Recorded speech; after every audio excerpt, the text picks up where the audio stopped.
Assalamualaikum warahmatullahi wabarakatuh.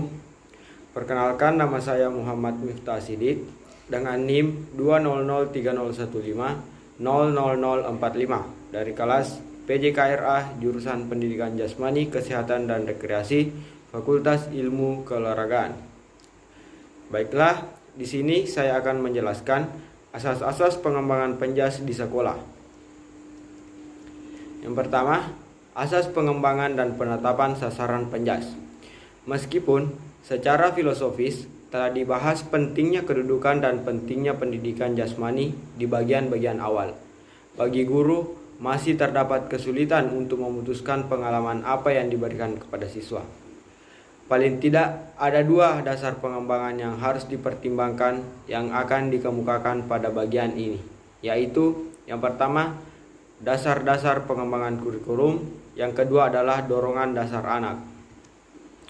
Pertama, dasar pengembangan kurikulum. A. Kurikulum pendidikan jasmani haruslah berorientasi pada anak dan tingkat perkembangannya. B. Setiap anak berbeda-beda dalam hal kebutuhan dan kemampuan belajarnya. C. Harus dilihat dari segi kemanusiaan yang utuh. D. Hal yang berhubungan dengan kebutuhan anak harus diajarkan melalui pendidikan jasmani. E. Gerakan merupakan dasar bagi pendidikan jasmani. F.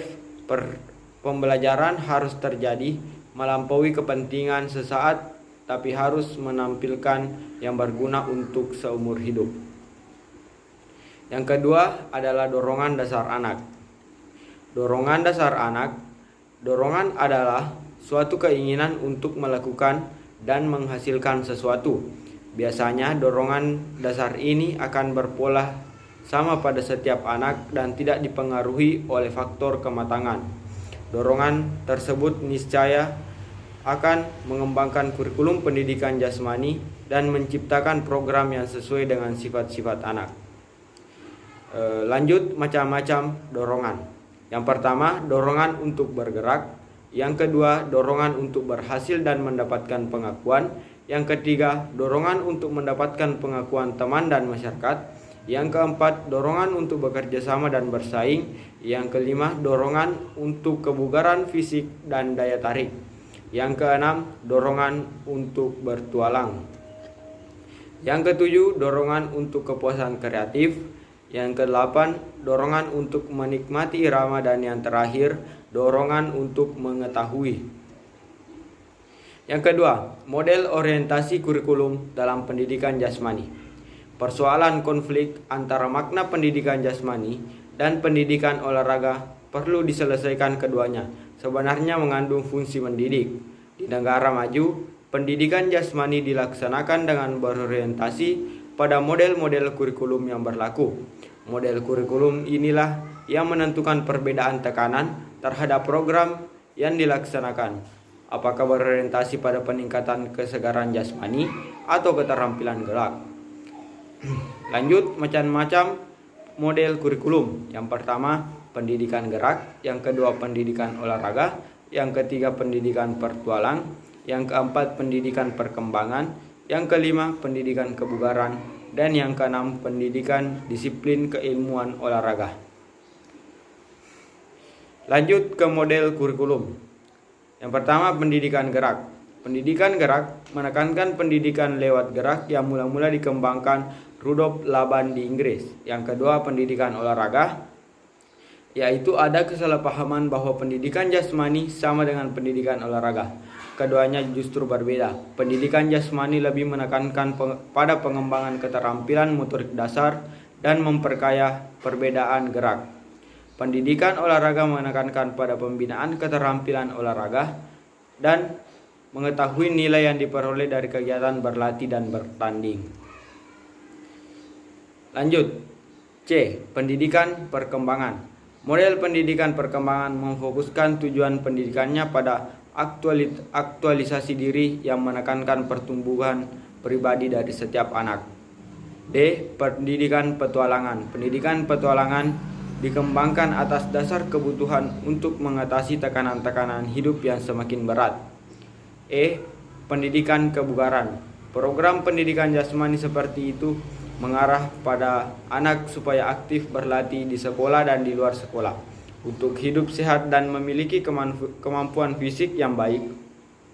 Program ini diarahkan untuk meningkatkan kebugaran jasmani yang meliputi komponen daya tahan, kekuatan, kelentukan, kecepatan, power, dan lain-lain. Dan F. Kinesiologi Studies. Model studi kinesiologi pada hakikatnya hampir sama dengan model pendidikan gerak dalam orientasi nilainya, tetapi menggunakan kegiatan gerak untuk mempelajari dasar-dasar disiplin gerak manusia, misalnya fisiologi latihan, biomekanika, dan kinesiologi. Karena itu, model ini pun disebut juga sebagai pendidikan disiplin keilmuan olahraga.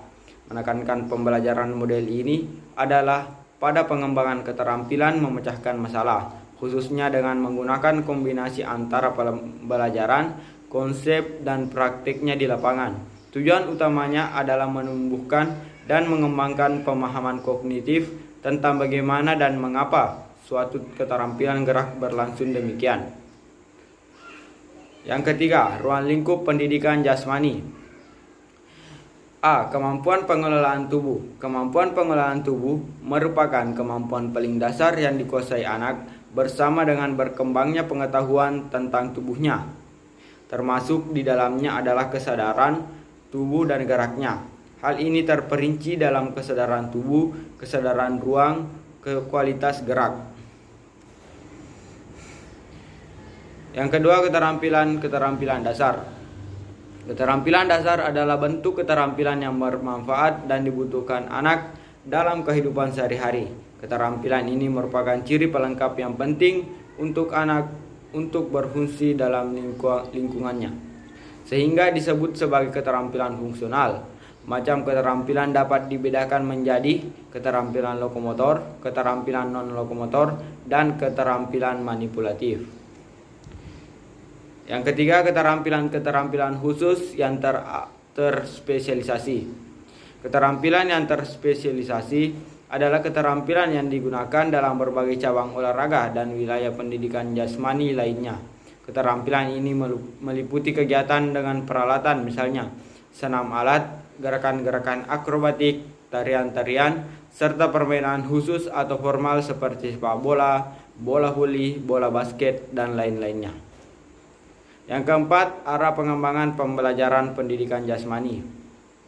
Pedoman umum tentang arah dan sasaran ini diuraikan secara garis besar dalam bentuk 5 tujuan perubahan yang harus terjadi pada anak didik. Kelima tujuan tersebut adalah sebagai berikut. Yang pertama, murid menjadi sadar akan potensi geraknya. Pembelajaran dalam pendidikan jasmani harus mampu membangkitkan minat anak untuk menggali potensinya dalam hal gerak. Karena itu, anak harus diberi dorongan untuk terus-menerus menjelajahi kemampuannya. Yang kedua, murid dapat bergerak dan tampil baik secara meyakinkan. Bagaimana rasa aman bisa timbul dalam pembelajaran penjas. Rasa aman akan timbul dari situasi belajar yang menyenangkan dan jauh dari keadaan yang menekankan dan menegangkan. Keadaan demikian bisa timbul dari tindak tanduk guru yang memang santun, tidak memalukan murid, serta usahanya yang sungguh-sungguh untuk menciptakan lingkungan yang aman. Yang ketiga, murid mengerti dan mampu menerapkan konsep-konsep gerak yang mendasar. Yang keempat, murid menjadi orang yang serba bisa dalam gerak. Yang kelima, murid menghargai olahraga yang menyehatkan. Baiklah, saya akan memaparkan sedikit rangkuman.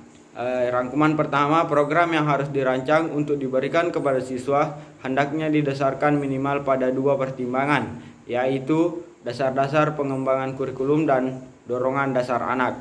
Yang kedua, model kurikulum yang dapat diadopsi dalam pengembangan penjas di Indonesia diantaranya adalah model pendidikan gerak, pendidikan olahraga, pendidikan kebugaran, pendidikan perkembangan, pendidikan petualang, dan pendidikan studi kinesiologis.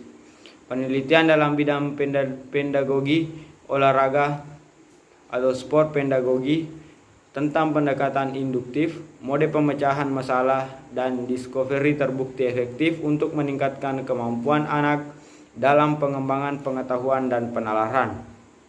Ruang lingkup pendidikan jasmani untuk siswa SMP hendaknya tetap berpedoman pada upaya pengembangan hierarki gerak dan keterampilan, yaitu kompetensi pengolahan tubuh dalam kurung kesadaran tubuh, kesadaran ruang, serta kualitas gerak. Keterampilan dasar atau lokomotor, non-lokomotor, dan manipulatif, serta keterampilan khusus yang kecabangan olahraga dan berbagai aktivitas fisik populer lainnya.